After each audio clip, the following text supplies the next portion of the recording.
শুভেচ্ছা ও রহিম।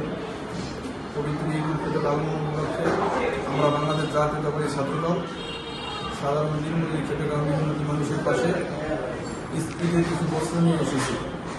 আমাদের রাজনীতির মূল শিক্ষা হচ্ছে সেবা।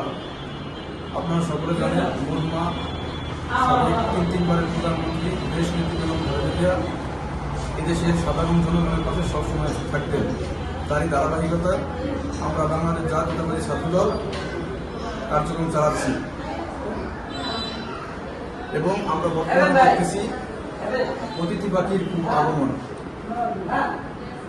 আপনারা একটা কথা মাথায় রাখবেন, বাংলাদেশে যেরকম ঋতু পরিবর্তন হয়, এই অতিথি পাখি ঋতু পরিবর্তনের সাথে সাথে চলে যাবে, কিন্তু ক্ষতি হবে দলের কর্মীদের। বিষয়টা মাথায় রাখবেন। এবং আমাদের প্রিয় নেতা, আপনার কাছে আমরা আগেও বলেছি, এখনো বলতে চাই, আমরা এই দেশ থেকে যেভাবে স্বৈরাচারের পতন ঘটিয়েছি, এই দেশ থেকে যেভাবে বৈষম্য দূর করেছি, আপনি এই কালকিনি থেকে এবং বিভিন্ন স্থান থেকে সন্ত্রাস, মাদক, দালাল, মাছের বাজার রূপান্তরিত হয়েছে। আপনি এর বিরুদ্ধে সর্বোচ্চ পদক্ষেপ গ্রহণ করবেন এবং আজকে এই সন্ত্রাস, দালালদের কাছে আমাদের ছাত্রদলের কর্মীরা অনিরাপদ।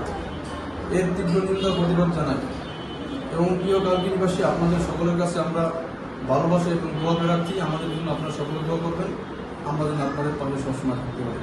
সকলকে ধন্যবাদ। আসসালামু আলাইকুম।